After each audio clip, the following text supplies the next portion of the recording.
All right, the power of Trump, of course, as we've been saying, is undeniable in these primaries. But again, what about the general election? November is so critical. And the unpleasant fact is that voters want Iran resolved and gas prices to come down. Now, his aggregate approval rating, according to the Cook report, is below 40%. And polling of both Hispanics and Gen Z could spell trouble for him. But remember, both groups, especially men, were key to Trump's 2024 victory. Here with analysis, pollster Mark Penn.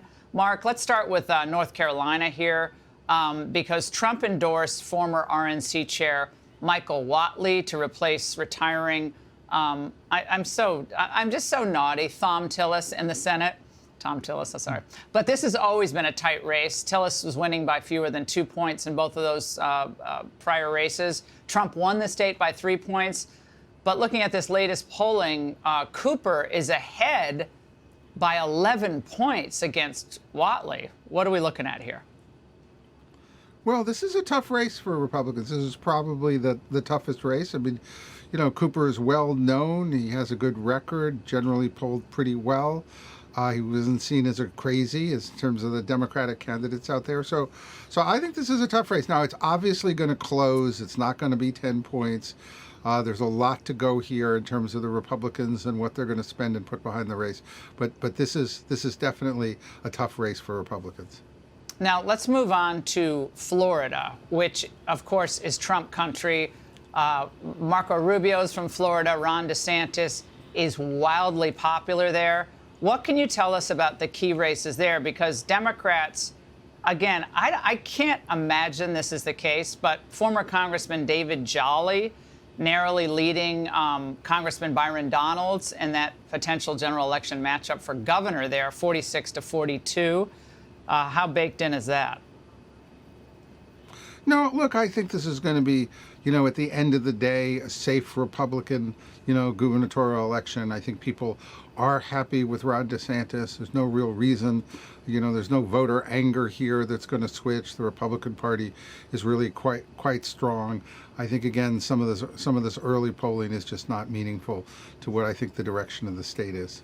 Yeah, and I also think Trump hasn't even started campaigning yet, right? I mean, he was at the Coast Guard Academy. We're going to play some of that coming up. But he was hilarious and positive and optimistic, and he came across as very strong. And it was like, you know, it was like Trump on the campaign trail. But he's not really done that. So I think people have to keep that in mind. But it does beg the question: is there enough time?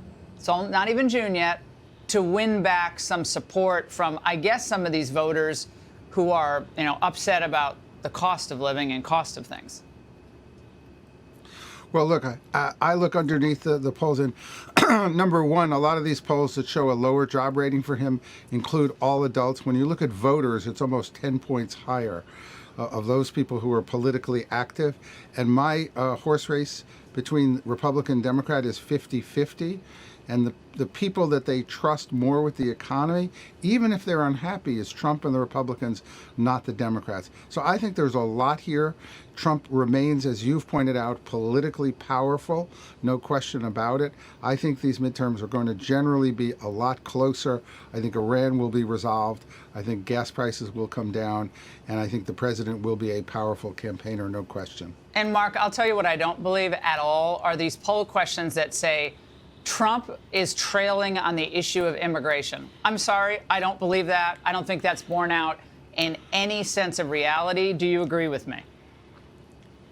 I completely agree with you. It's absolutely his strongest issue. It's ridiculous. Look, it is a moody electorate, but as I like to say, look, the only people they like less than the Republicans is the Democrats. Thank you. If you really look at the polling, and that is the reality. Yeah, the generic matchup, the congressional Democrats totally in the toilet. Mark, this is going to be fun to watch. Thank you very much.